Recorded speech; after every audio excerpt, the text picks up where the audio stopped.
Hey everybody, welcome to episode number 12. I'm Ike and... Larry. Welcome back, folks. This is the Ike and Larry Show. And if you're still with us after all these episodes, thank you very much. Don't forget to like and subscribe. It's so important to us. And I was checking some of the stats on YouTube the other day. More than half the people that have watched this show aren't subscribed. I'm like, watch and subscribe, people? It's not that hard. Just click the little... Yep. Yeah. Remember, you have to be signed on to YouTube. Maybe you're afraid to sign on to YouTube. It's free. It doesn't cost anything, and it's actually well worth it.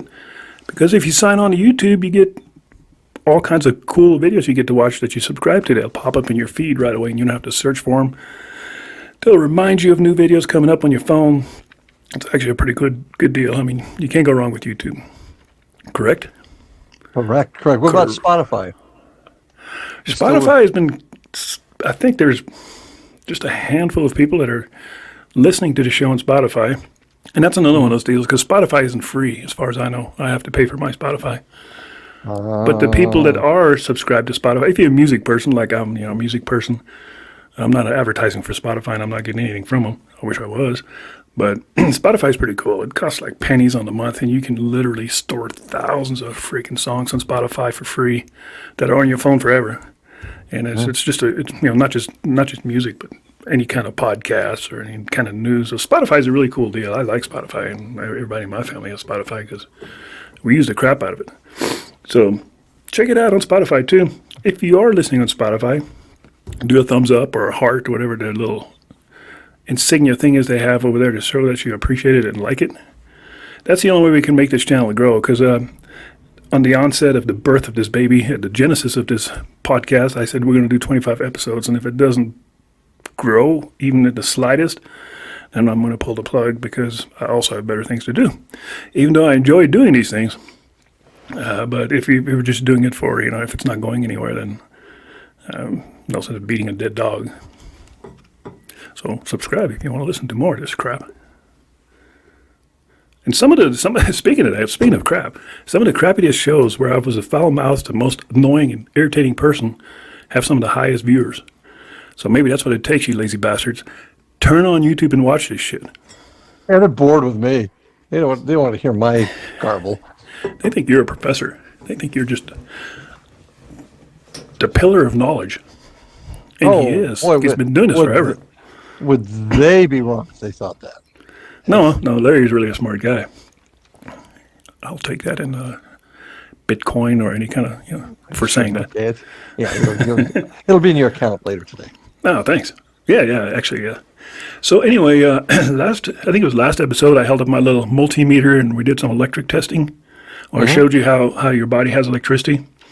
Mm-hmm. And after the show, I was just doing a little bit of research on that, grounding and stuff. In fact, there's somebody left a comment on YouTube. I know he is. He's a fellow employee in Moriarty, but he said he has some experience and wants to tell me a story on grounding. But besides that, excuse me, I still got hantavirus. It's exclusive to New Mexico. Don't play with deer mice, people. They'll make you sick. They are cute though. So the human body contains electricity, and I kind of showed that on that gauge, and there's actually a more scientific way I could show you by when I held up the gauge and it showed I had like 0.01 something voltage in my body. If I would have taken my shoe and socks off, stepped outside, you would have noticed the voltage would have immediately dropped. And it works every single time because suddenly your energy is going into the earth. So there's science out there that says when a human body dies, on the average, a human body has 100 volts in it. And that sounds like a lot, but it really isn't, because volts isn't what electrocutes you, it's amps. Right. And so like a taser or a stun gun that you see the police use, that's 50,000 volts. It doesn't kill you. Yeah. No. It's got milliamps. It's just barely shooting any amps in there. So if your body has 100 volts, and when it dies, obviously your machine has shut down, and those 100 volts are going somewhere. And that's the whole crux of the whole problem. Is that your spirit? Is that turned into a spirit? Is that the ghost that you see? Is that the shadow figure? Is that the 100 volts just floating around in the ether? What is that? So where's that 100 volts going? And then there's this saying, energy, electricity never dies. It just turns into other stuff or goes somewhere. When you die, every living creature has electricity, including plant life. Yep. Where does the electricity go? That's the question. Hmm. And then you've heard me harp on this before because I do like science, and I'm a science-minded kind of guy. But science can be a hindrance too because you have to have the scientific method. And a scientific method is something that can be repeatedly reproduced with the same results. And then it becomes fact. Well, in 1920, because they couldn't repeatedly produce or even show that atoms existed, in the science world, atoms weren't real. Nucleons weren't real. So it's not carved in stone because a scientist says right now it doesn't exist. 10 years from now, tomorrow, it may exist. So if the paranormal, if ghosts and spirits don't exist right now because they can't reproduce it or show us, that's not conclusive. That's not saying it'll never, ever exist. Tomorrow, there may be that new break. Yeah, and that's something I've been preaching for years, that, yes, you can't. The science world has trouble going along with the concept of this phenomenon. But that doesn't mean 100 years from now, there won't be some sort of device, some sort of tool that can produce it. And I think that's very, very important. And I think that's where I see a lot of folks in the science world that are now starting to open up their minds and thinking like that. But there's still so many that says, must fit into this box, and it does not fit into this box as I know it today, therefore it cannot exist. And that's exactly. It's closed. It's closed-minded. There's got to be, you're right. You got to have an open mind. They're in the same boat as law enforcement officers were. And that's why scientists are coming out slowly but surely, because scientists were indoctrinated by professors who have taught a certain way forever. And if you said anything contrary to what they've published, you become an idiot, an outcast, you don't know what you're doing, and you get ostracized, you get kicked out of academia. So that's why so many scientists just kept their mouth shut, like, yeah, I believe in this stuff, but I'm not going to say anything about it. So it's kind of like the cop world. I've had it happen to me, I believe it, but I'm not going to say anything about it because I don't want to get labeled as the nut. Yeah. Fit for duty eval. Yeah, that's the way it was in our business for years. But now cops are talking about it regularly. And give you a good example. Excuse me. I love talking about Honolulu, Hawaii. Have you ever seen any of their videos? I have on YouTube. They did a whole series of episodes on the paranormal experiences of their officers. Of course, the Hawaiian people are very spiritual, so they have a different maybe look than a lot of folks.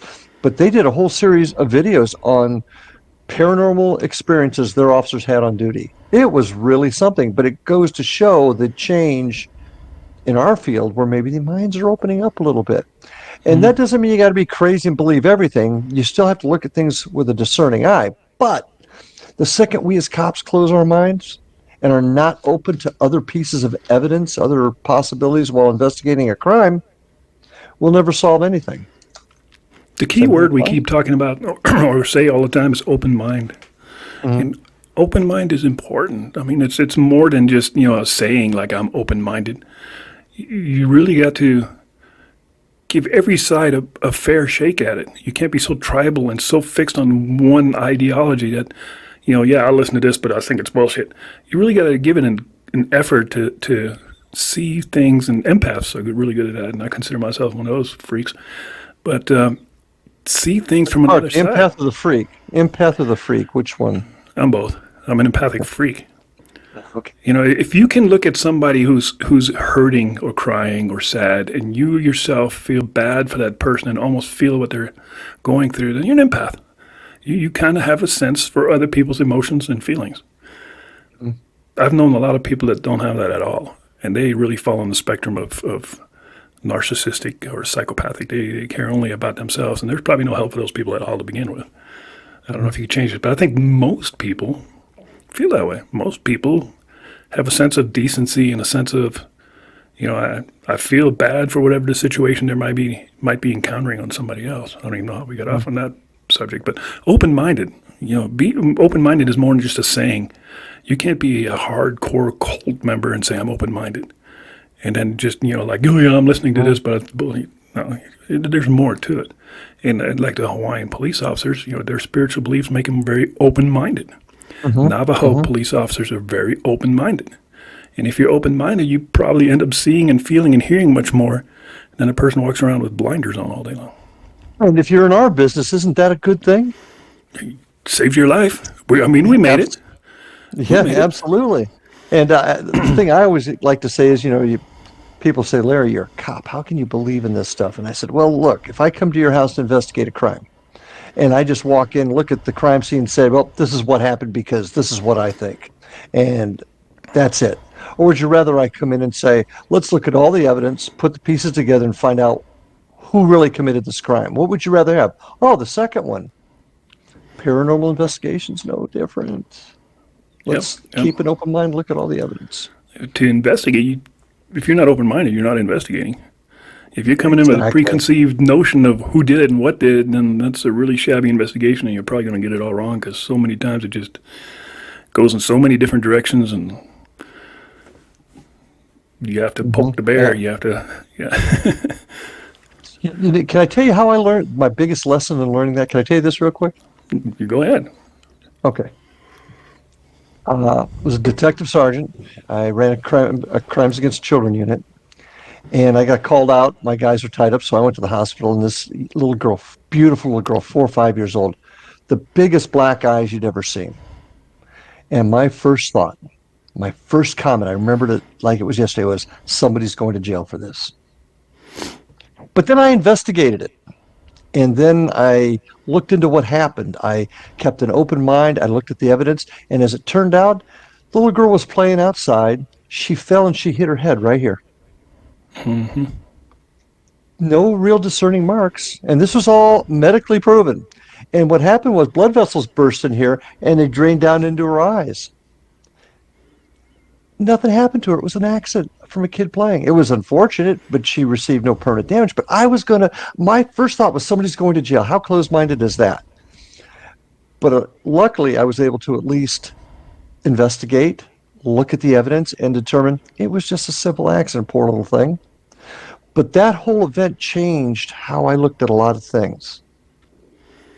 There's a lot of aha moments like that. Mine.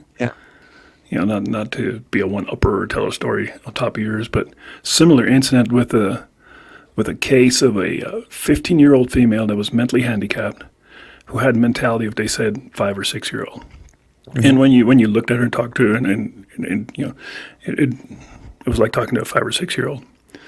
And the story was her and her mom were living together with her boyfriend, the mom's boyfriend. And the accusation was that the boyfriend raped a handicapped kid. Mm-hmm. And state police had investigated it and turned in the case to the DA, and it was dead to rights. I mean, the DA was getting ready to freaking hang this guy. Mm-hmm. And our lead prosecutor, our deputy DA, said, Ike, why don't you look into this case one more time just before we go forward with it? I'm like, all right. So I called the mom in and I called the child in. And the child doesn't want to talk because mom's in the room. And everybody's treating this 15-year-old with kid gloves because it's a handicapped child. God forbid you say something wrong. And the mom was just watching me like a hawk. And I had the state police officer, the lead investigator he was a detective with state police. He was there too because I wanted him present. And so we're all sitting in the conference room, and I'm talking to the young one. She's just rocking her head back and forth, and not giving me any answers at all. Mm-hmm. And mom's just glaring at me like, I'm going to kill you. How dare you talk to my child like that? She was raped. She's a victim. I'm like, okay. So I said, Mom, you need to leave the room. I'm basically kick her out of the room. And you can't do that. I'm like, I need to. I need to because you are clearly signaling to this child something. So I throw her out. And now the whole girl's demeanor changes. She stops rocking back and forth. And I notice she's looking at that state cop constantly. And he's a really pretty boy. He's like in his mid-20s, works out, and she's this 15-year-old who's supposed to be a 6-year-old is constantly just staring at this guy with love in her eyes. And I start out my interview completely different with her. I'm like, you think he's cute, huh? And she's just like, yeah. And I'm like, you like boys? Yeah. And the interview just progresses to this. I'm like, to the point where I finally asked her, do you know what sex is? She goes, yeah. Have you ever had sex? Yeah. And it turned out she hated her mom's boyfriend so much. She made up that story. and she's been sexually active with another like 15 or 16-year-old boy that was a neighbor the whole time. That's why she had so many descriptive details when they initially investigated. Like, Wow. you know, I know what a penis is, I know this and that, because they were asking her like she was a six-year-old. Yeah. Yeah, they were asking questions like she was a 6-year-old. You know, show us where that man touched you. When I talked to her, she was X-rated. She knew everything about love and sex that there was. And it turned out she made up the whole story with the mom's boyfriend. Wasn't real at all. So, Oh my. just by me going a different route on an interview, you know, thinking outside the box. And what the clue for me was is the way she was looking at the state cop. I'm like, this is not an innocent 6-year-old that plays with crayons. The way she was looking at it, I'm like, there's more. And it turned out to be. And, you know, had to dismiss the case. The guy was super thankful because I was trying to tell the state police, I was trying to tell everybody, like, there's more to this child than meets the eye. But everybody was like, no, leave her alone, you know. So, thinking outside the box. Good time. Something told you. Something told you. Yeah. So anyway, I don't know. Interesting interesting rabbit hole we just went down there, but yeah. Well, the moral of the story is thinking outside the box and being open-minded to other ideas, because, like I said, the state police was already convinced. They're like, you know, this guy needs to go to fucking jail, fucking child molester, pedophile, blah, blah, blah. The DA, most of the DAs like, yep, we're ready to proceed with trial, and we're going to charge him with this and that and that and that. That would have been one of those cases where an innocent man went to jail.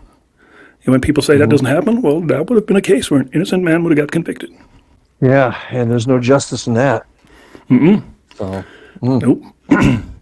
So what we're going to talk about a little bit today is shadow figures. And we've touched on them in the past. Yeah. And some people are like, what the hell is a shadow figure? Well, duh. When you stand in the sunlight, you make a shadow. That's your figure, right? Is that what we're talking about? Well, it's the basis of a lot of this, because especially in ancient times, some stuff that I looked up, that people looked at shadows, the darkness, representing almost our evil side. Yeah. You know, and that's how folks have looked at shadows quite a bit over the millennium. You know, and especially when we get back at talking about not being able to, in the earlier times when people couldn't really explain things. You know, that shadow has always indicated something dark on the other side of what we experience here in the light. So, you know, it's a heck of an interesting concept. Like you said, shadow people go back for a long, long, long time. That was my stomach growling because I, like other people, have just ran 3 miles and haven't had anything to eat. So if you're hearing my stomach growling, it's not a shadow person or some kind of demonic animal. It's just my stomach. Where was I? Oh yeah, it goes back forever. It goes back in history. Shadow people have always been around, and in some folklore, they've been harbingers of bad news. Like if you see a shadow person, you know somebody in your family's going to die, or something bad's going to happen. And in other cases, in other cultures, shadow people are good things. And many popular beliefs are that shadow people may be a whole different being that exists with us. And, you know, like kind of like in a, it's among us. We just don't see it, or we can't communicate it because we're not fine tuned to their existence. Kind of like we're not fine tuned to the air. We don't see the air. So it may be something that just lives amongst us, and every once in a while we manage to see it. Have you ever seen a shadow person? I actually have, and that's we were in a invited by another group, War Party Paranormal, a good group of folks down in the West Palm Beach area. My team went down there and we investigated a place called Ortona Cemetery. It's between Palm Beach and the big lake, Okeechobee. And we were in there. It was they'd always had experiences in there. So we were down there. My son Evan was with us, and we both had an experience that night. There were several experiences that occurred, but in the line of shadow people, Evan had just seen a large blue orb come up out of the grave. Now, orbs, a subject maybe we should tackle sometime. I personally, and this is going to make people in the paranormal world, some of them have an absolute cow. I think orbs, 95% of the time, are dust bugs, or moisture if you catch them on a camera.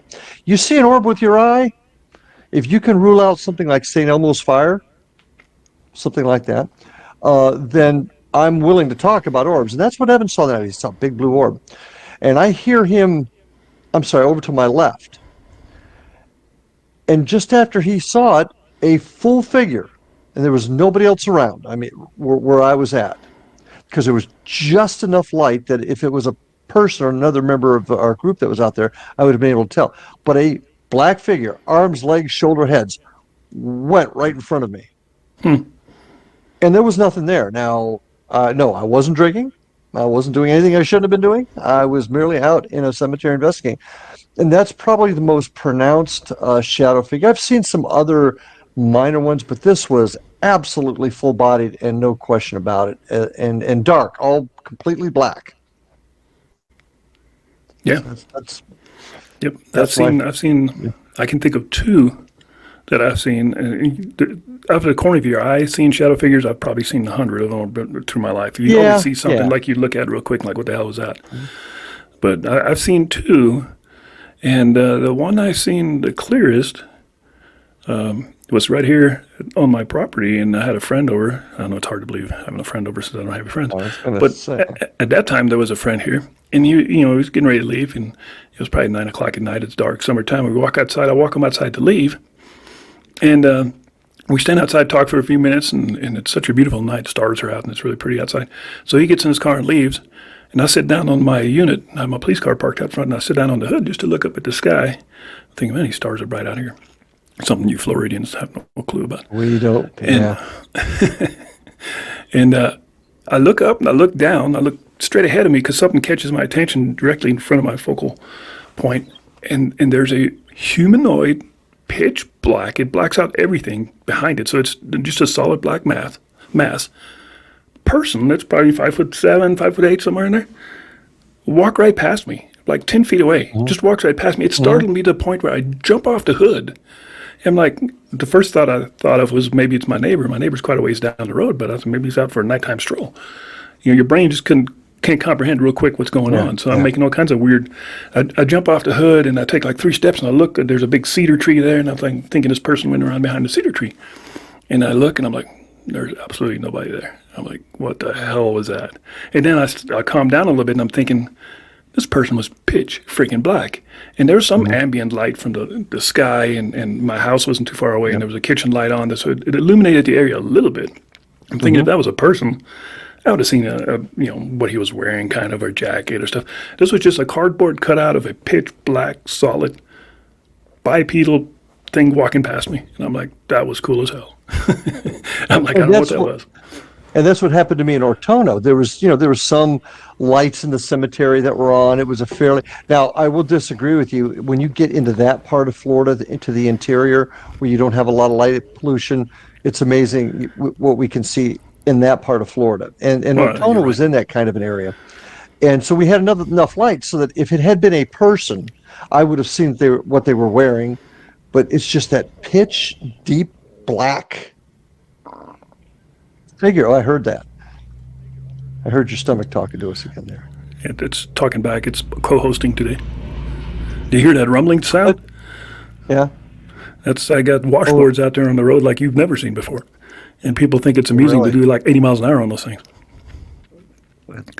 But getting back to it, that's exactly what you described is exactly what I experienced.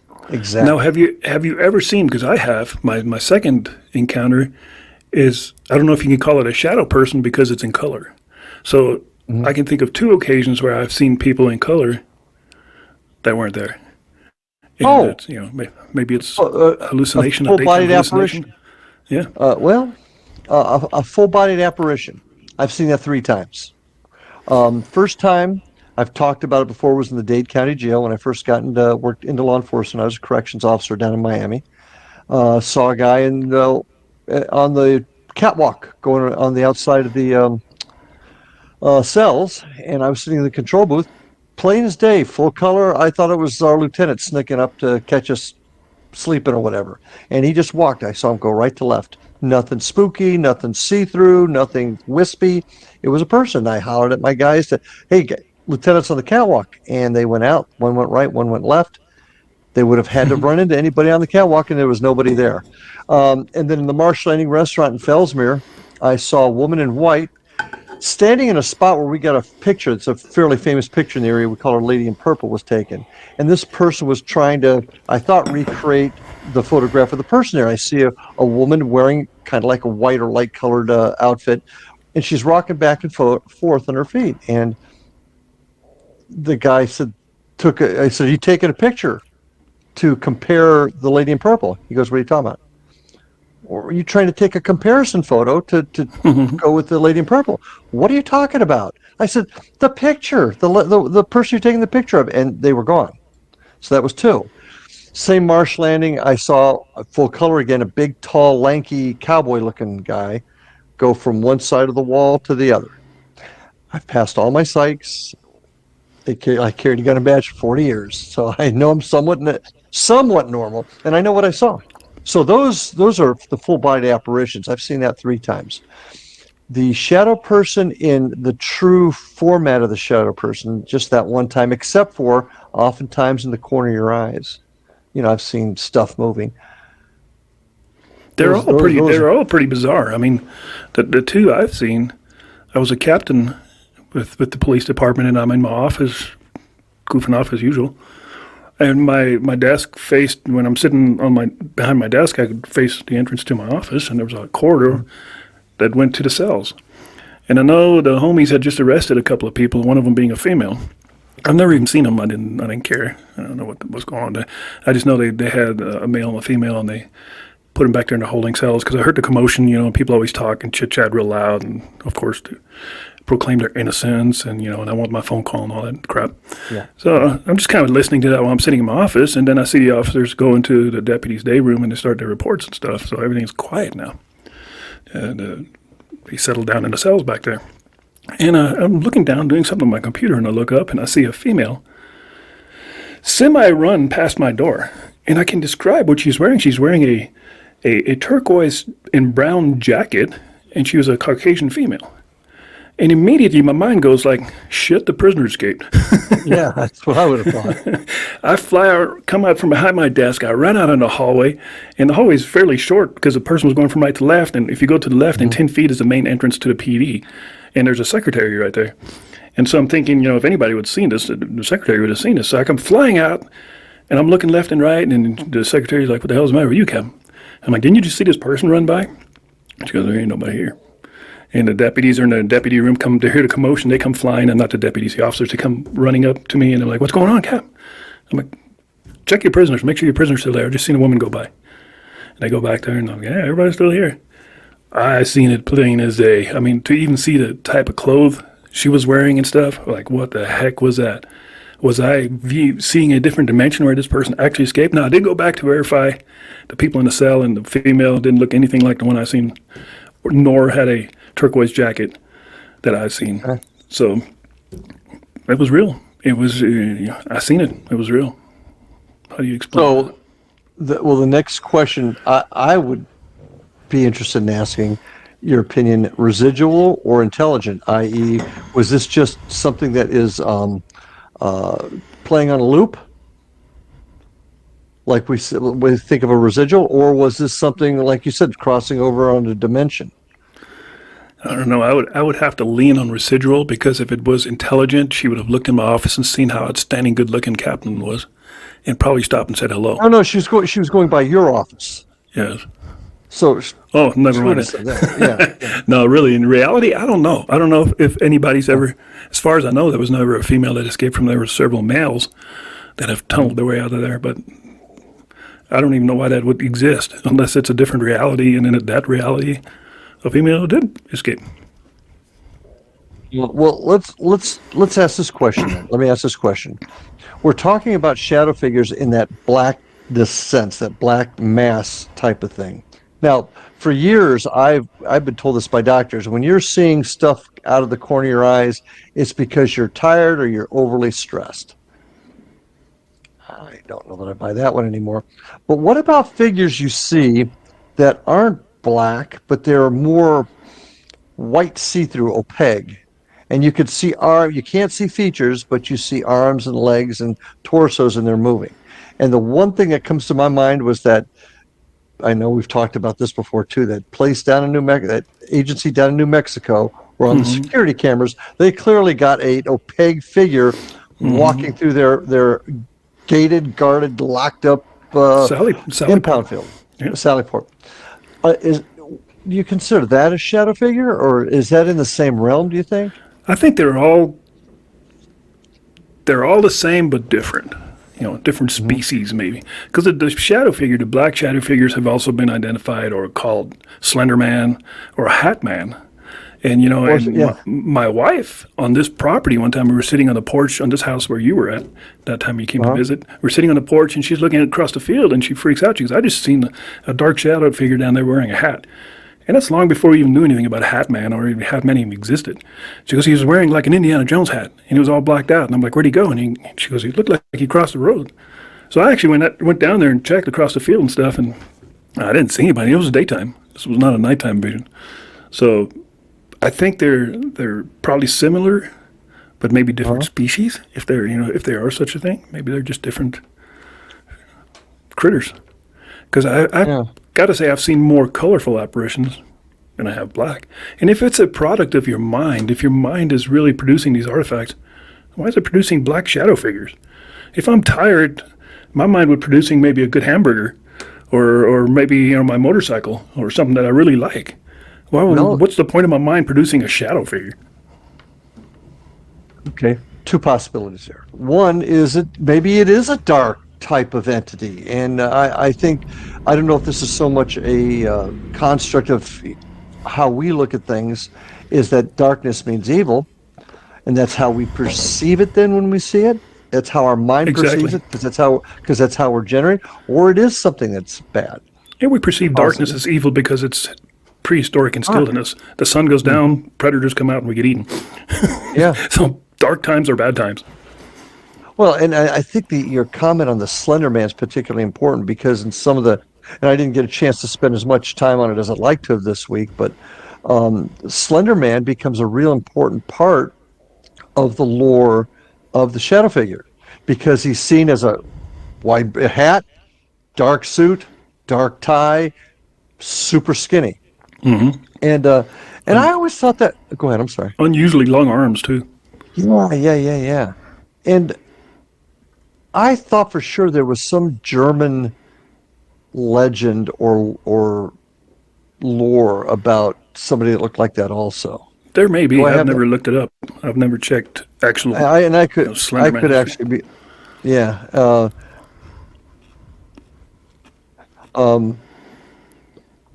I don't know. It's just, it happens. And once again, to say that it is somebody's imagination, and this is one thing that does bother me about the scientific world in some sense. It's always your imagination. It's got to be. How can it be if so many people have experienced it?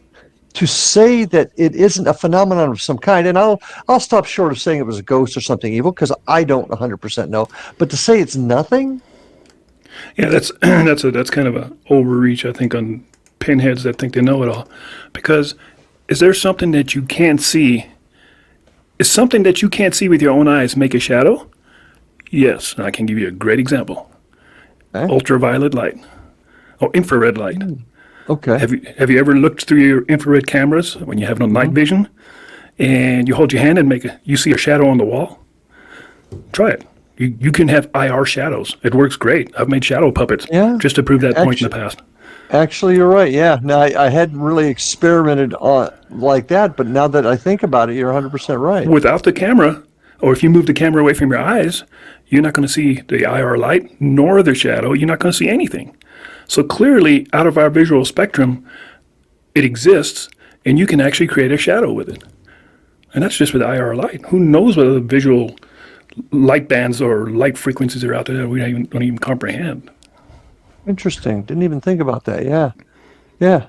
So the shadow figure could be the shadow of an actual entity that we just can't see. Maybe you're just seeing the shadow of it. You know what? That on my very narrow-minded, I don't think I'm narrow-minded, but I'm just not that smart. I'll put it that way. You're a freaking genius, man. Yeah. Then I wouldn't be here doing this show right now. I'd be sitting on my own island somewhere. So I can't be that smart. No. Because that leads to bad things. Just ask Epstein. Oh, that's a whole topic for a different day. But let's get back to frequency and vibration. And you look at the concept of EVPs. How do you not hear it? It comes up on a recorder. That's still a topic open for debate. But something that's a little bit more accepted is the simple thing like a dog whistle. You blow a dog whistle, you and I can't hear it, but the dogs can. Why is that? Because they're hearing it at a frequency we can't.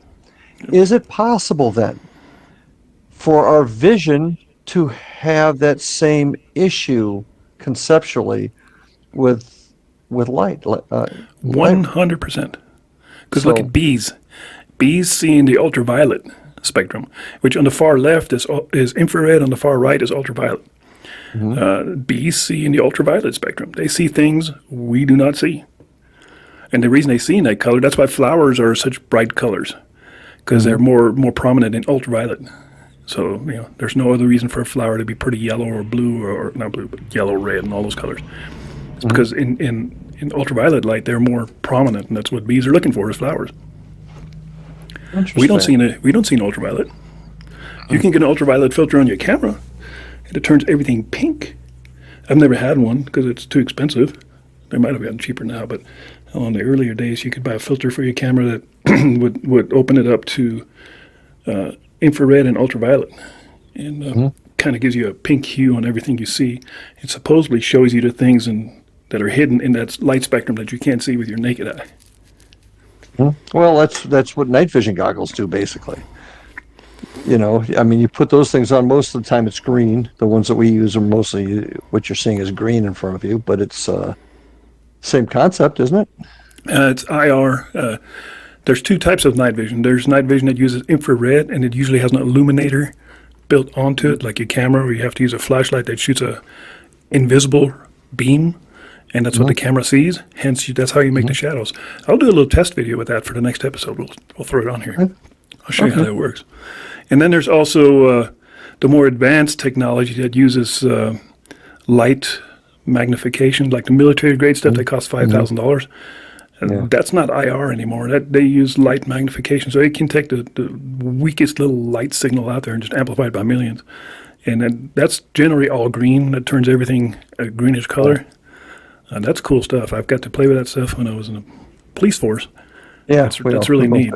But for the private sector, it has not gotten any cheaper. It's still right around anywhere from the cheap ones, $3,000 to $5,000 for the good ones, and that's just a monocular. So difference between the two: IR has a limited reach as far as a flashlight can reach. Hey, let's walk another rabbit hole for just a quick second, then, along those lines, because we're talking about shadow figures and what we're seeing. When we are talking about infrared, such as a FLIR, that's picking up heat. And I'm going back to some of the old TV shows, and I'm not going to sit here because I don't know whether they could be debunked or were debunked, but I remember several of the old different, like Coast Hunters and stuff like that. They would use IR a lot, and they would get figures you couldn't see, but they would get figures both cold and hot. Not always hot like you think, but sometimes some of them were pretty darn compelling as far as what figures they were getting. Could that topic play into the concept of shadow figures? Or it'd be cool if you've seen a shadow figure and you could point a FLIR at it to see how it would manifest. The one time we used FLIR successfully in the police department when I was up in Santa Fe, we had a guy we were looking for in a domestic case, and he ran off. And the fire department shows up, and they're really good with FLIRs because they use them to spot hot spots inside structures. And this firefighter handed me his FLIR, which was a big mistake. Never handed a cop anything. But he hands me this FLIR, and I started looking around, and I wander off, and there's an old abandoned railroad track. And I look down the length of this track because I'm more ghost hunting than looking for this guy, because it's not really bad domestic. It's more of a verbal thing. So I'm more ghost hunting than anything else with this thing. And I look down the railroad track, and probably 100 yards down the track, there's this guy walking, and I could see him perfectly clear with this FLIR, and FLIR's forward-looking infrared, by the way. And I'm looking, and I could see this guy, and it was set on white hot, so the hotter it was, the whiter it got. And you have red hot and white hot on those same settings. And it was set on white hot, so you have this humanoid figure that's completely white, 100 yards away, walking away from me, that you could not see with your naked eye. Not even close. It was pitch dark. Oh, was it the guy you were looking for? Yep, absolutely was. I yelled at him, "Hey, stop!" And he stops, and he's like, "How the heck are you seeing me?" I said, "Start walking towards me with your hands up in the air." Okay. He was totally surprised. Yeah, he was totally amazed that I could see him. But that was pretty cool. So, yeah, FLIRs are awesome. Also, they have not gotten any cheaper. A good infrared device still costs you thousands. Yeah. Unless you get a screen that's about that big. Yeah. And I question those things. That's almost like the phone app. There's some apps you can get supposedly you put on your phone that picks up infrared radiation. I'm like, I don't know about it. I've actually tried the phone apps, and I'm not a phone app guy at all. Did it work? You get things like that. Yeah, it did. I was actually fairly impressed with it. Now, is it as good as getting, a standalone? Probably not, but it wasn't bad. Well, the thing is, the more expensive they get, the clearer and the more distance you get out of them. Another quick story, I flew with the Albuquerque Police Department helicopter one time for a ride-along because the pilot was a reserve officer with our sheriff's department. And in exchange, he invited me to go do a tour with him on the helicopter. Yeah, it was totally impressive. These guys could fly along and point that FLIR down at the road, and you could see which cars had just been driven, which ones had just been parked, with the motors are still hot. It's incredible technology. Can't hide from it. No, you can't, and that's what gets me going to the cop side a little bit. You watch these videos where people are running with a helicopter in the air. Where in the heck do they think they're going to go with the FLIR on top of them? They're watching them try to bury themselves in the leaves and stuff, and it doesn't work. No, because then you just have a warm pile of leaves. You know exactly where he's at. Exactly. But how can this help us identify, see, contact, whatever, shadow figures, stuff that are outside of our visual acumen? I think there's something out there we just haven't thought of yet, or haven't used yet, or discovered yet. And I think, like you always say, and I've said this too, is the sound spectrum and the light spectrum are the two things humans are weak at. Almost every animal on this planet has better eyes and better ears than we do. Oh, God, yeah. That brings me, that's a whole different rabbit hole that I'm open up real quick. I don't think humans are meant to be on this earth. We're implants and we're weak. Look, the sun hurts us. We get out in the sun for more than a freaking half hour, you burn. We freeze to death really freaking easy. You get out in the cold without any clothes on, you're going to get hypothermia. You get out in the hot desert, immediately you get freaking heat stroke. We're weak. Every animal on this planet is completely accustomed to what's going on this planet and can survive anything out here almost, except for us. So are you suggesting we are like the Asian carp that are infiltrating the Midwest through the Great Lakes? That we're an invasive species? Is that what you're saying? I am thinking that back when we were just Homo erectus, we were probably better off until we got hybrid with some outside this galaxy people that aren't accustomed to what's going on this atmosphere on this planet. Because look how weak we are. I mean, it's just, we're hairless meat bags that can't take the cold, can't take the hot, can't take the heat. We can't run really good. We're not very strong compared to any other animal out there. Hairless meat bags. I don't think I've ever heard humans described in that form, but okay. Kind of, right? I mean, look at chimpanzees and look at the gorillas and look at the monkeys. They can survive in the cold and the warm, and they have hair to protect them from the UV rays. They're doing just fine. We're not. We've evolved, or we've been hybrid to something that's just not supposed to be on this planet. We get sick really easy. Any little bacteria, any little virus makes us sick. I read somewhere that crocodiles and alligators are 100% immune to all viruses and bacteria. By the way, that's pretty weird. You'd think you could learn something from them guys and maybe extract some DNA. But yeah, I mean, animals don't get sick like we do. It's quick. There's plagues and stuff, of course, that happen. But all in all, we're just kind of worthless on this planet. It's almost like we weren't meant to be here. Okay, sounds like a topic for another discussion we could have in the future. Interesting. That's an interesting concept. So, but let's run with that just a second. if we're not supposed to be here, and we are, as you like to say, an invasive species, and that means you're talking about from another dimension, would that have anything to do with our ability to see or not see? I think I'm already answering your question as I'm saying it. Yes, Um, absolutely. I think we've lost a lot when it comes to supernatural and paranormal. I think we've said this before.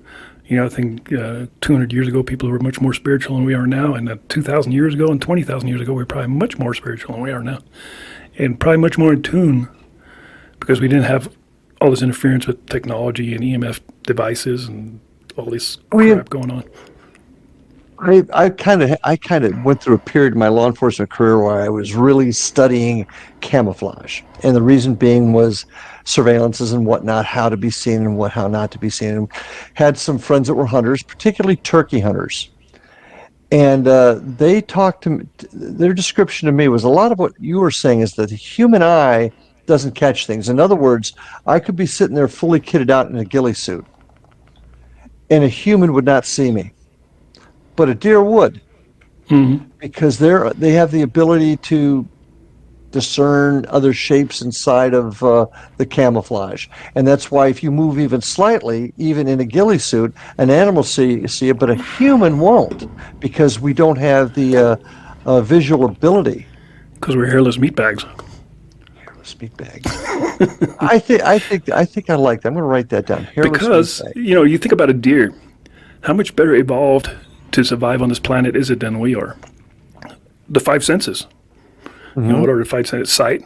Definitely has better sight because it survives. It has stereo vision on each side. Forward-facing vision, so it can see better. And so it has better sight. It has definitely better hearing. I used to be a hunter. I deer hunted all the time. They can definitely hear. Smell. They can smell a hell of a lot better than we. Now, I don't know about their sense of touch. I've never seen a deer actually do anything with its hooves. But let's see, sight, hearing, smell, touch. What is the fifth one? Did I say?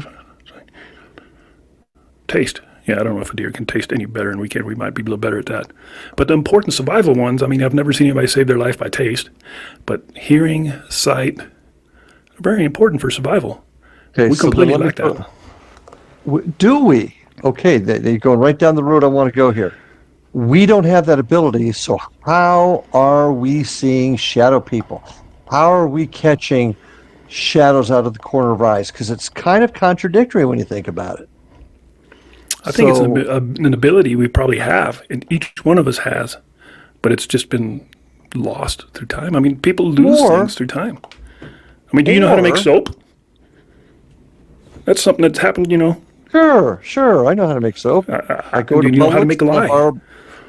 That was common knowledge. Everybody knew how to make lye soap, wood ash lye soap. And nobody knows anymore. It's an ability we've lost. So we lose things through time. Plus, our brains are full of shit. But what I'm saying, Ike, is it so much a lost ability to be able to physically see our surroundings better that is still there, and occasionally we get glimpses of it, or is it a dimensional or spiritual ability that we have that causes us to see it? I think it's a combination of both. I think it's both. Okay. Think about it this way. 200 years ago, when we were mostly living with non-electric illumination, like kerosene lanterns and candles, we spent a lot of time seeing in the dark. You didn't have your flashlight, go outside and do something real quick. You went outside and just kind of fumbled around in the dark. And I would think your vision in the dark was much better 2,000 years ago than it is ever now, because right now we don't even rely on the dark anymore. You can't go anywhere without using your phone flashlight or headlights, or we don't even spend time in the dark anymore. So is that something we're slowly losing, the ability to see better, for your eyes to dilate, the rods and cones and all that crap in your eyeballs? Are we losing this ability because we're not using it anymore? Use it or lose it? I don't know. Well, and that's the physical aspect of it. That's the physical end of it. And I cannot disagree with you on that at all. But what I'm saying is there something dimensional or paranormal spiritual happening that's causing us to see this? And that's going to go back to the original part of the discussion, whereas are shadows really the evil embodiment of us, our darker half, or is it some? I mean, some religious beliefs say that shadows are demonic. You see a shadow. I just read an article yesterday. If you see a shadow person, it's demons are running around, and it's the result of you doing something wrong with your life. That's just one side of it. But it does speak to you're seeing something spiritual, paranormal, rather than it just being a hunting tool that we've lost our ability to use. Am I going the right way with this? You're going in several directions there, and yeah, is an ability we've lost? I think yes. There's a human element you're putting into it, as saying shadow people are demonic. That's because we don't understand, and we tend to label things bad if we don't understand them. Back during the founding father days, heroin and laudanum and opiates was prescribed for every freaking thing. They were all drug addicts. And if you accidentally overdosed on it, it's because you weren't living a righteous life. You weren't one with God. You're right. You did something wrong, and that's why you overdosed. It wasn't the drug that killed you. It was your lifestyle. You did something wrong. Okay. But, and I agree with you 100%. That was certainly the explanations back then, and that's certainly some of the explanations they use today. But I guess what I'm just wondering out loud, kind of maybe in somewhat incoherent terms, is is it something spiritual, or is it a physical ability we've lost? And that's what I don't know. And you're saying a combination of both, from the way I'm gathering it. I kind of see it that way. I mean, I think it's definitely spiritual, because spiritual and open-minded, and people confuse spiritualism with religion. They're two different things. Agreed. Spiritual and open-minded go hand in hand, and if you're open-minded, you tend to probably be spiritual, and if you're spiritual, you're probably going to be more in tune, and maybe you were hardwired that way. Maybe, you just become spiritual overnight, like you didn't become gay overnight. It's a weird connection. But because you're spiritual, you're probably more likely to see these things, and it's probably something every person has in them. They just fail to use it. I think so. I've known too many people that just turn a blind eye to everything. Oh, I talked to a guy the other night, nice guy. So this is not a derogatory thing at all. But I was talking to a gentleman who talked about when he was a young father. He had his son, like 6-month-old son, in his arms. And he saw his grandmother walk across the room, even turn and look at him. Plain as day.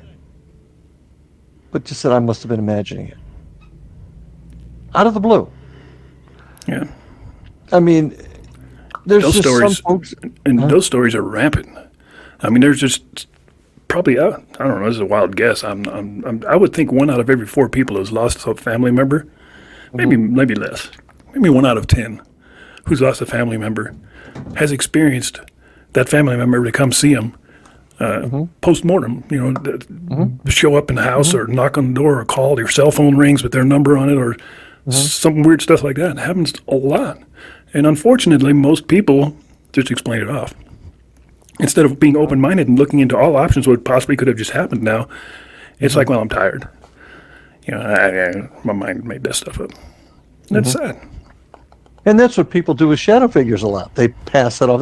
But then you talk to people that have experiences with shadow people, and they're sitting on their chest.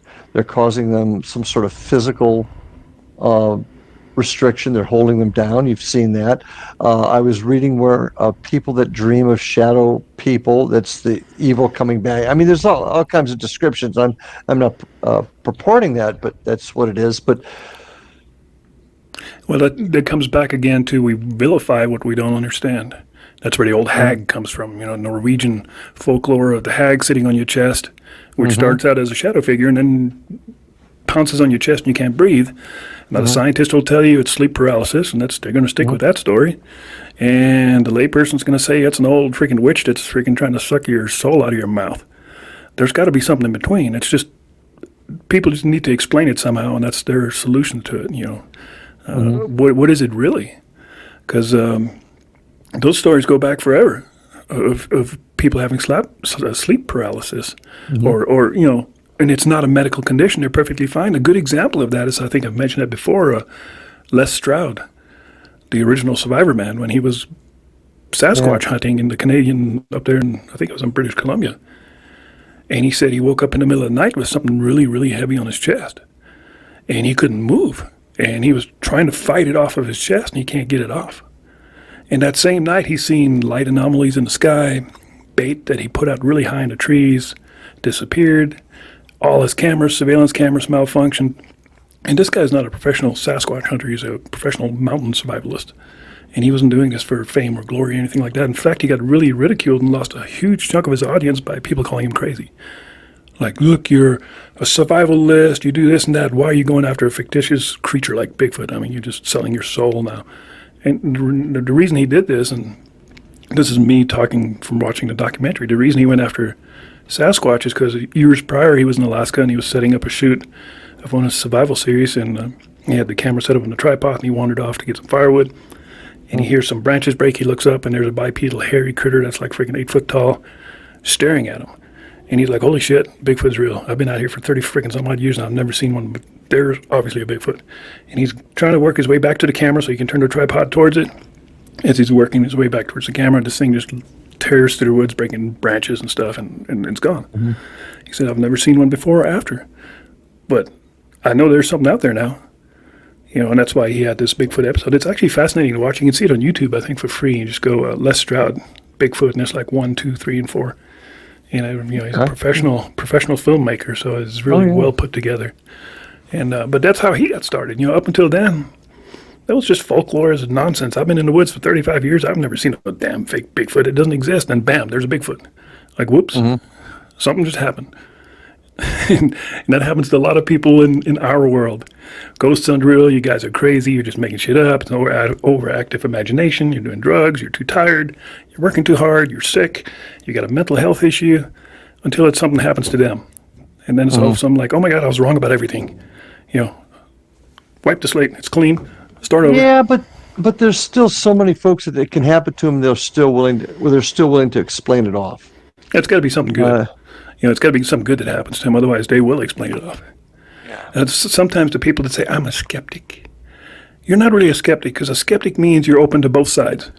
What you're really saying is, I don't believe a damn thing you're saying to me, and I'm sticking to my guns. Yeah. Skeptic has an open mind and is not willing to just believe it on its face, but wants to see evidence. I'm okay with that. Yeah, me too. Me too. Just to say, yep, couldn't happen. That's not a skeptic. That's a denier. Yeah, that's you're in your club, and that's part of your club, and you're not going to change your views unless something really good happens to you, and then you might come out of it.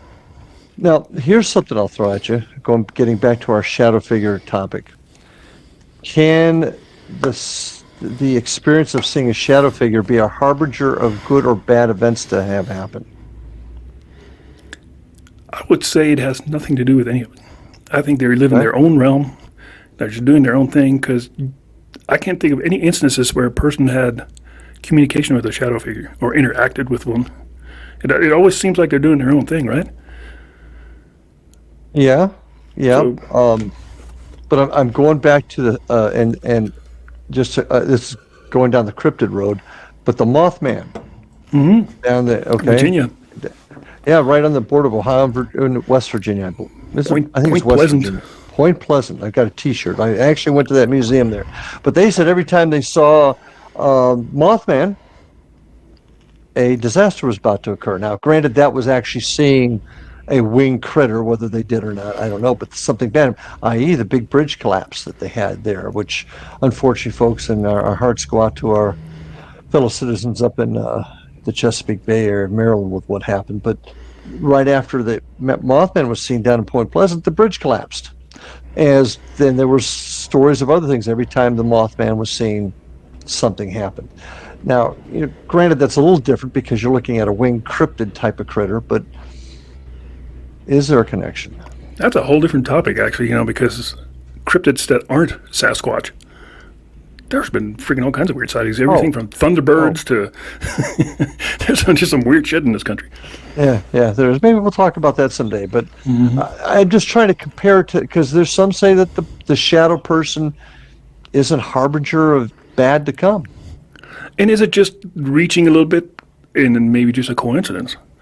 Maybe he had nothing to do with this bridge collapsing. Maybe it was just bad engineering to begin with. Yeah.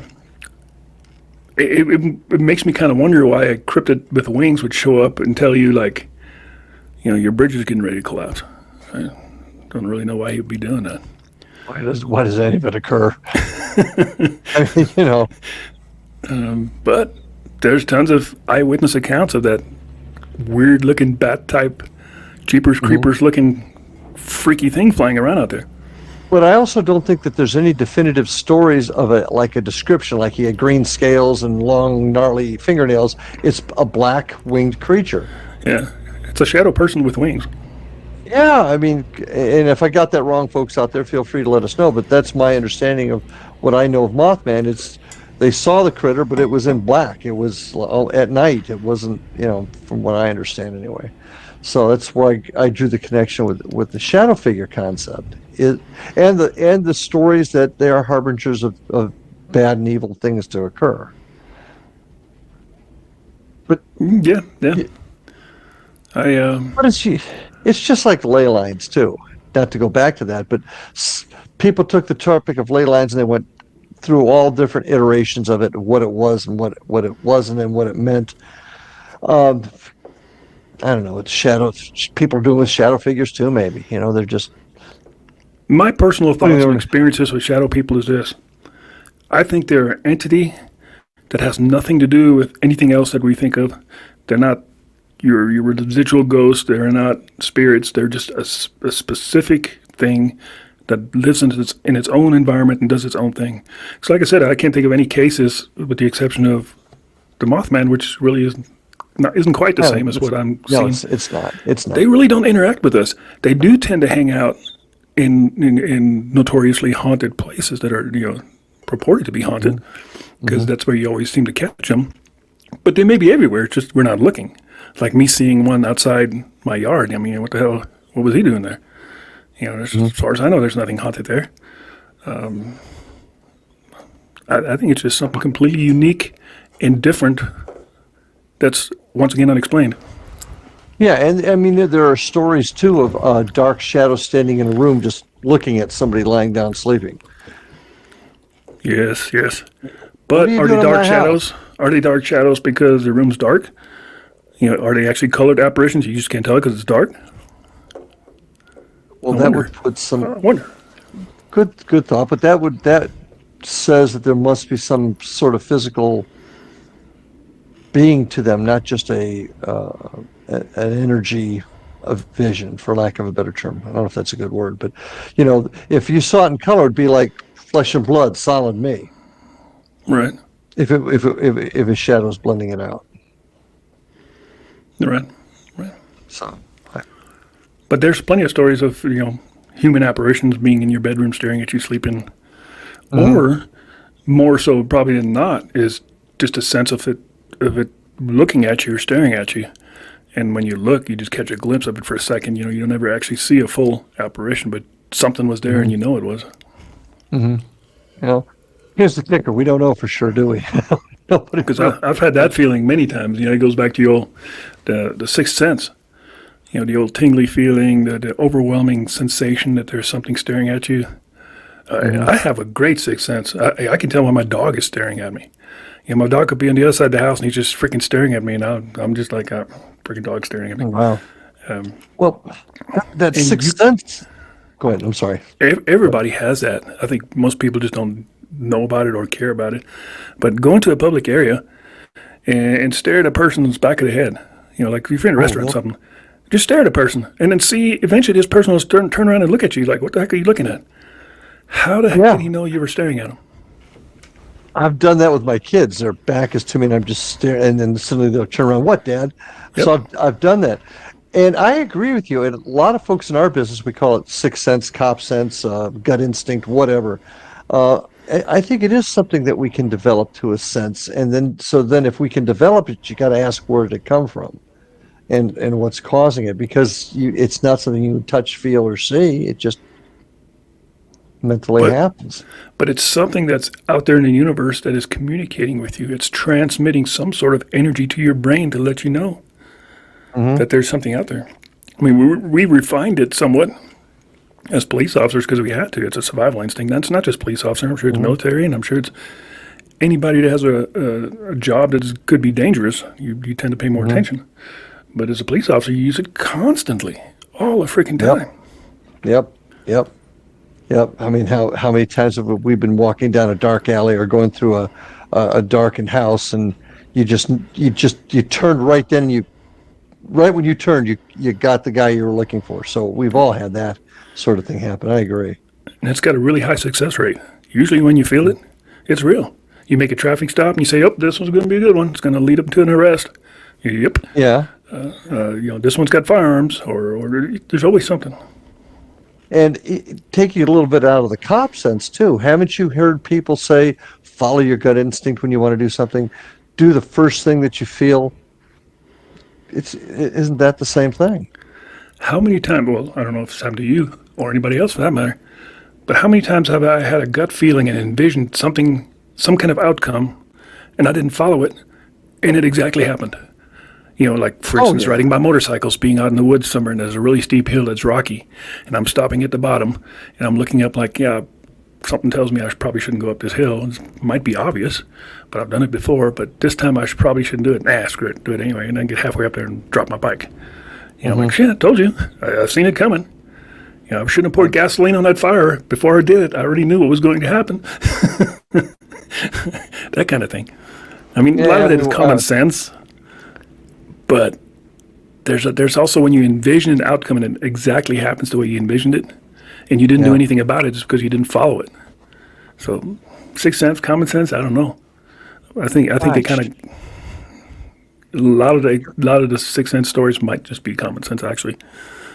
That kind of really fits in. Yeah, that fits into a theory, a belief that I have. I wouldn't call it a theory, but a belief that we all have a pathway that we're supposed to follow, and when we deviate, that's when things go haywire. Could that also play into what you're saying?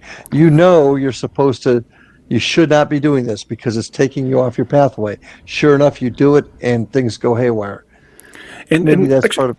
Actually, to differentiate just the two real quick, sixth sense and common sense are not the same. I don't know why I even said that. Because common sense is just what you've learned through experience, and you know it's wrong. Sixth sense is if I'm looking at the back of your head and you have no clue I'm looking at you and you turn around and look back.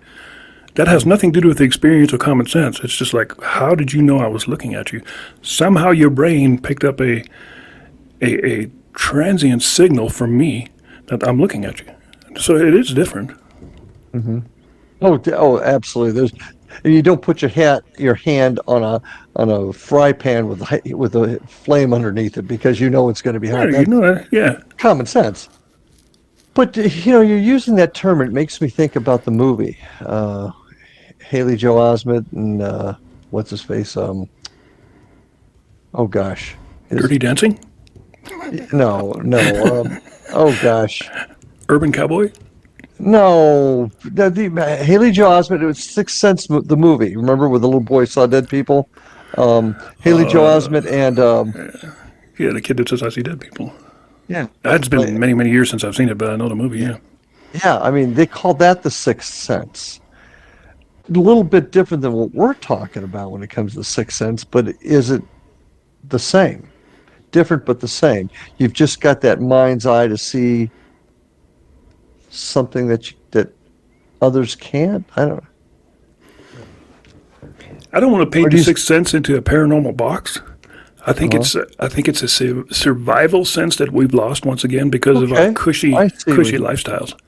There's a reason our hair stand up when we are in danger. It's to make us look larger, even though we're fleshless hair bags or hairless flesh bags. Hairless. The reason our hair stands up is to make us look larger and more threatening to whatever's threatening us. So, I never thought of that. That is part of our sixth sense. That's your sixth sense is telling you your skin is tingling, your hair is starting to stand up, something's wrong, even though you don't see it, and you don't know what it is, but you're picking up something from somewhere that's telling you shit's about to hit the fan. So we're taking this totally out, and when I say out of the paranormal realm, technically it still is, but I see where you're coming with this. This has nothing to do with ghosts, UFOs, or cryptids. This is our ability to survive. Well, That's kind of because where of the way I see it is the sixth sense, once you have it and it starts activating in your body, that's why you see cryptids. That's why you see spirits and shadow people, because you've unlocked a part of your brain, the survival part of your brain that's looking for any kind of danger. And you may just now be able to perceive things much, much better. Like we've said before, our brain is vastly misunderstood. There's a reason Native Americans would starve themselves for 3 days and then go on a vision quest to go hunting. Because when you haven't eaten in 3 days, you hear better, you see better, you smell better, because you have to survive. Your brain's opening up those three, saying, dude, you better find something to eat because we're going to die. So those three senses actually get stronger and better. They figured that stuff out thousands of years ago. In almost all cultures, like hungry people make better hunters, obviously. If you're a fat Roman that just ate a freaking pork, a pig, you're not really interested in going out and hunt. You're more interested in sleeping and breeding. But if you're starving to death, you want to go outside and find some food. So your brain unlocks a lot of things, and I think the sixth sense is one of them that we really don't understand. I don't think it's ever been scientifically proven that sixth sense even exists. Once again, because the scientists can't repeat the same outcome every time, so in their world it doesn't exist. I know it exists. We all know it exists. The best example is just staring at somebody, and then they stare back at you. What let them know I was looking at them? That's a sixth sense for them. That is interesting, because it's also making me think of another angle to all this is, and maybe this is an experiment, are people that are experiencing paranormal activity, have they temporarily, or have they spent time purposely or even accidentally reassigning themselves or reattaching themselves to primeval thoughts or beliefs or activities? I'm trying to put this out so it makes sense. But what you're telling me is, in your opinion, I'm agreeing with it, I like it, is that if we were able to return to an earlier understanding of life, and the sixth sense became more part of us, we can feel that when things are happening, will that open up the doors to some of these other questions we have? Yes, regarding. I think so. Am I making sense? I didn't mean to ramble on you there, but no, you ramble all the way. That's good stuff, because if you think about it, in the days where people were more in tune with the sixth sense, let's go back 3,000 years, and people were more in tune with sixth sense because they had to. They had to have this feeling like there's a tiger lurking in the bushes over there. Right. And, and my hair's standing up, so I know something's going on over there. Because of that heightened feeling, they probably were more, that's why these people are more spiritual. I don't know if they're more spiritual than now as far as religion goes, but let's not confuse the two. Spiritual as far as believing there's a greater force out there. And in almost all cultures worshipped something, or paid homage to some kind of deity. So that was all the times, I think, when people had much more, a bigger feeling of their sixth sense. I think that's something we've lost because we don't need it anymore. Our survival instinct, we don't need to survive. We got all the food we need. We have all the comfort we need. We don't get cold. We don't get hungry. Once again, we're very soft, hairless meat bags that really don't have much to worry about anymore. You don't have to worry about getting eaten by a tiger as you walk outside. You might have to worry about getting launched on by an alligator in Florida, but it probably very seldom crosses your mind unless you're walking along a golf course somewhere. With a tiny dog, yeah. So would a person 1,000 years ago be more or experience more paranormal events than we do today, taking that theory into account? That's a good question. And so are many of the stories that we had from ancient times that talked about events that occurred was the result of those people being more connected to the earth and spirituality, and therefore more open to being able to see it, whereas today we are so in tune to technology and everything else that we've said it can't. Does this make sense where I'm going with this? I think you made 100% sense right now, and that's right on, spot on, 100%. Because if you look at ancient cultures, they all have a spirit world. I refer back to the natives a lot because I kind of admire their religious beliefs or spiritual beliefs. but they all have a spirit world, and people in general in ancient times were much more in tune with, and some of it was nonsensical, but everything was, not everything, but so much stuff was nonsensical. I had this conversation with somebody just the other day. Think about it this way. I like to refer back to our founding fathers because everybody kind of understands that, because even a second grader understands what happened in 1776, I would hope. But think about what they had going on in their brains, and then think about what you have going on in your brains. Right now, I can look around my office. They have no idea what plastic is. They have no idea what rubber is. They have no idea of any freaking thing. Computers, computer chips, certain sounds, certain chemical compounds, anything scientific, just about. None of this stuff crossed their minds. They had no clue of any of this stuff. Telephones, cell phones, televisions, radio signals, frequencies, satellites. I mean, it's probably 1% of what we have in our brain that's what they had in their brain, because everything else didn't matter, because they didn't know about it. I mean, it just didn't exist. Their lives were so much simpler. Their brains weren't being used to potential like ours are. Not even close. They were just barely starting to invent stuff. Just simple cars, airplanes. All these things were nothing to worry about. Diseases. Yeah. Medicines.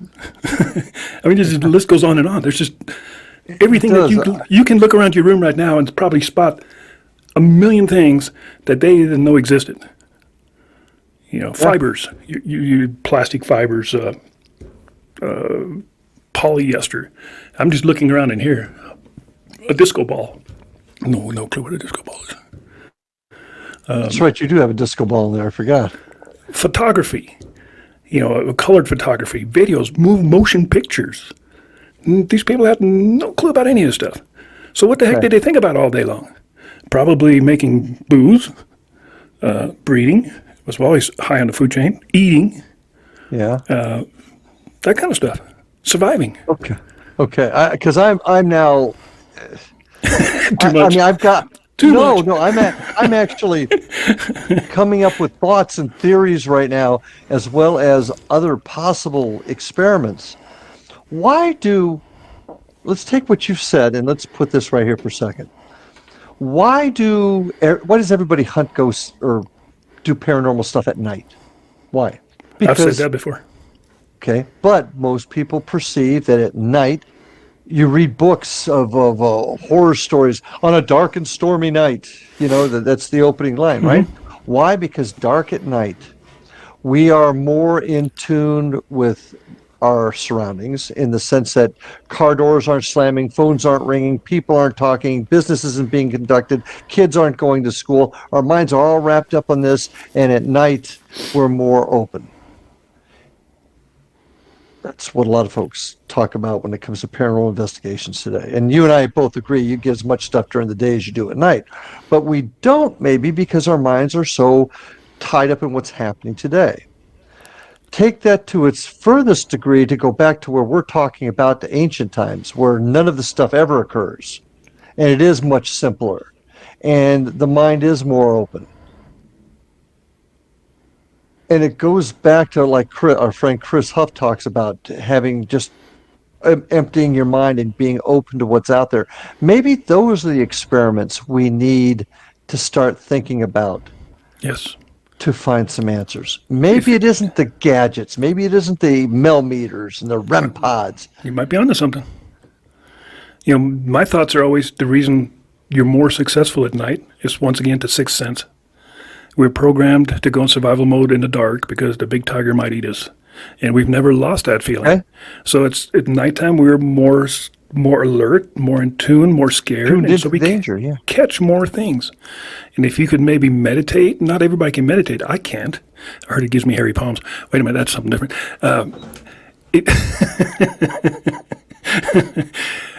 Not everybody can reach a deep meditative state, but if you could and then go into a dark place like Beverly Hills, maybe that opens up all kinds of weird stuff. Maybe you can see stuff that you've never seen before. Or you with your group. If you can get together with your group and sit quietly and think about things and clear your mind, and leave the electric gadgets out there, and just go in there maybe just with a recorder, just for EVPs or something. But leave everything outside and just go in with a clear mind, a clear conscience, no preconceived notions of what you think you're going to hear, and just try that. That'd be an interesting experiment. We've actually started that, and it wasn't we hadn't even had this discussion yet, but probably about 6 months ago, we've been incorporating it in all our investigations, where the first X number of minutes we are quietly sitting and becoming part of where we're at, and we just started doing that, and now it's even making more sense why that is a necessity. So we're actually doing that now. Maybe we need to do it more. I think you're onto something, and it's something I've thought of in the past. Mine is more in the realm of the wilderness, because you're really doing the same thing if you're by yourself. If I take my motorcycle and ride out to the Gila Wilderness, I can literally be 50, 60 miles from the nearest person. That really opens up something in your brain, survival-wise for sure. Because what if I fall off my bike and break a leg, or get attacked by a bear or something like that? So being out in the wilderness by yourself, you're in tune, and something happens. You're more alive. It feels to me anyway, you're more alive. Something's been activated in your body. It makes you just feel more alive, like there's a meaning to your life. And when you survive it and come back home, it's almost like you conquered something. It's like, oh my God, I just achieved another notch in my... Yeah. It's one of those. And I think the same would apply to you and your ghost hunting ventures. And even if it's prayer, if you guys get together and pray, which you do, that's a form of meditation. It's clearing your mind, focusing on one thing, hoping for no harm and that kind of stuff. All of that stuff is probably beneficial if that's what the route you're taking. For me, it probably wouldn't be very beneficial, but for you and your team, absolutely. This has actually been, I would almost use the term therapeutic. This part of this. No, it really is. It has gotten me thinking about, because like I've talked about a million times, we're cops. We're going to court. We're trying to prove a case based on evidence that we've obtained through approved methods, and we're trying to prove without beyond a reasonable doubt. Maybe that is the problem. Yeah, maybe that, and of course you talk to our buddy Chris, and he tells me that all the time, because he constantly argues with me that you got to stick up your hind end and you got to take it out and start opening your.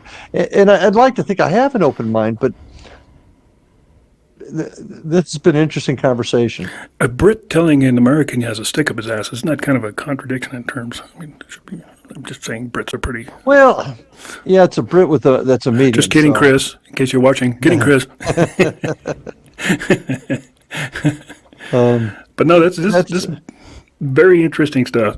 In every episode, I'd like to leave, and we're not getting real close to leaving, but we're getting closer. I would like to say or tell a story of one thing that makes you wonder, and maybe you'll open your eyes and can remember something strange that's happened to you that's unexplainable. And are we done with the Sixth Sense Paranormal shadow figure thing? Because I have a story real quick. Sure, go ahead. That's another one that's unexplained. We go wherever we feel like we're going. And I think I've told this story before, but it's another one. It's another head scratcher, and it's this happened probably 15 years ago or so, maybe a little longer. Yeah. I was going deer hunting and with two friends. I had friends back then, strange. But went out to the Gila Wilderness. Now, I like the Gila because it's southern New Mexico, and it's a little warmer by 10 degrees, and which makes a big difference when you're in New Mexico, because north is freaking a frozen Arctic wonderland until about May. And and the Gila Wilderness is huge, and encompasses New Mexico and Arizona. It's a vast, huge, giant wilderness. And we're down there. We drive down there to go deer hunting, and we set up camp, and have a good dinner, go to sleep. And the deal is, we're going to wake up at 6 o'clock in the morning and go hunting deer. So 6 in the morning comes around, drink a cup of coffee, and there's, like I said, there's three of us. We look at our watches. So, yep, it's about 6 o'clock. Let's go. And we all three pick different directions. And it's kind of where we're at is a flat area, and then probably within a mile or so it gets really rugged, really steep terrain and canyons and stuff. So we all pick like a different canyon. We all three venture off now in different directions. And I have a little backpack on. In my backpack, I got an orange and a sandwich, like a salami sandwich, and a couple of Cokes. And a survival crap. So we walk off, and I'm walking and walking and walking and walking and walking. I'm like, I ain't no freaking deer in this place. By the way, I was not a very successful deer hunter. Out of like 20 hunting trips, I've gotten one deer.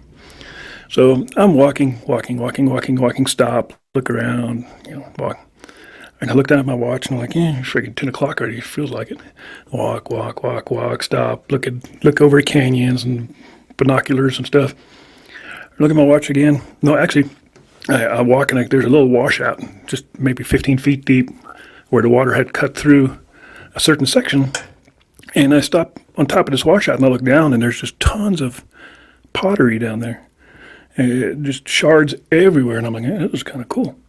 So I take my backpack off, and I slide down this little embankment to the bottom, and there's just pottery pieces that are huge, which is rare. Most pottery you find, it's all over New Mexico. It's not that rare. But to find big pieces and in that huge of an amount, it was like a dumping site. And I'm just sifting through this, and I'm like, this is too cool. I go back up the hill, get my backpack, go back down. I look at my watch. It's a little bit after 12. I'm like, phew, no wonder I'm so freaking hungry. I get my sandwich, eat my sandwich, and I'm starting to eat my orange. And one of my buddies, Greg, he comes walking up. And he's like, what are you doing? I'm like, I'm eating my lunch, bro. It's afternoon. He goes, no, it's not. It's like 7:30 in the morning. I shit you not. It's 7:30 in the morning. In my mind, the sun had moved. I was starving. I've covered probably 2-3 miles of hiking. I can explain for every freaking minute of the 6 hours I've been out there hunting. And only an hour and a half has gone by. And I was in shock. I remember looking, I'm like, you're full of shit. Your watch is wrong. I'm like, look where the sun, wait a minute. The sun's still way over here in the east. And I'm like, I could have, this is the opposite of what people usually experience. People experience time loss. Yeah. I've experienced time gain by like 5 hours, and I was 100% committed, and everything made sense that I have spent the last 6 hours out here hunting, when in fact I've only been out there an hour and a half. Now, were you still in the spot with all the pottery shards? Yep. Were you able to see how far that was away from where you started? I never put two and two together. It was a long ways, because after he sat down and we talked for a little while, and he said we wanted to go look at a different canyon, so we never went back the exact same way. We just kind of went off in a different direction to go do more deer hunting. But it made no sense at all. I was so confused and perplexed. I'm like, I've never heard of people gaining time like that. Yeah. Because I was 100% convinced I gained time. It made no sense at all. For just only an hour and a half going by. I'm like, that's pretty strange. Did I slip into some kind of time vortex where all this pottery was at? Was that an ancient burial site? I don't know. There was a reason all that pottery was laying around. They were doing something there in the past. Pretty bizarre.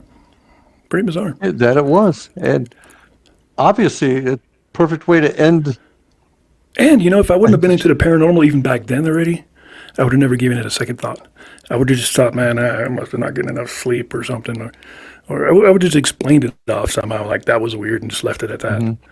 But even back then, I was very into that stuff already. I'm like, this was real. This made no sense. Very confusing. Very confusing. No. So I wonder how many people have had those kind of experiences. If anybody's ever gained time. I haven't. I've had a couple things where I've lost time where how did I get from A to B? But I always explained it away a certain way. But that's a bizarre story, man. And what's weird is my watch. Because I don't remember what kind of watch it was, but it wasn't a piece of crap watch. It's never done that before. It's never gained freaking, because my watch said it was afternoon. I remember looking at it once. It was 10 o'clock. Really? And I remember looking at my watch. Yeah, that's why I ate my lunch. I'm looking at this pottery, and I look at my watch, and it's like 10 after 12, and I'm thinking, oh, no wonder I'm so hungry. I remember clearly thinking that. I'm like, no wonder I'm hungry. It's freaking after lunch already. And that's when I went back up the hill, got my backpack, and then, like I said, the hill's only like 15, 20 feet high at the most, because it's just a little ravine, just a little cut. And I take my backpack, and I go back down to the bottom because I want to eat my lunch and look at the pottery at the same time. And I'm down there eating my lunch when my buddy walks up. So my watch coincided with my feelings of all this time. So it's not just my watch was wrong, because I can really explain every minute almost, like I was walking here, I was walking there, I was here, there. Weird. How does this stuff happen? And that's what I constantly say. How does this stuff happen to normal folks. Well, maybe we're not normal, but we're close. So, Right on time again. Well, folks, thanks for watching. I hope this one was interesting. I thought it was a pretty good episode. yeah, and I hope you stay to the end, because I think the best part of this was the last half hour. I think we've unraveled a bunch of stuff and actually came up with some pretty good ideas as far as keeping an open mind and stuff like that. So I think there was something to be learned out of this episode. Absolutely. If you didn't learn anything on this episode, you're an idiot. Thanks for watching, folks. We'll see you next time, guys. Have a good one. Bye. Take care. Bye.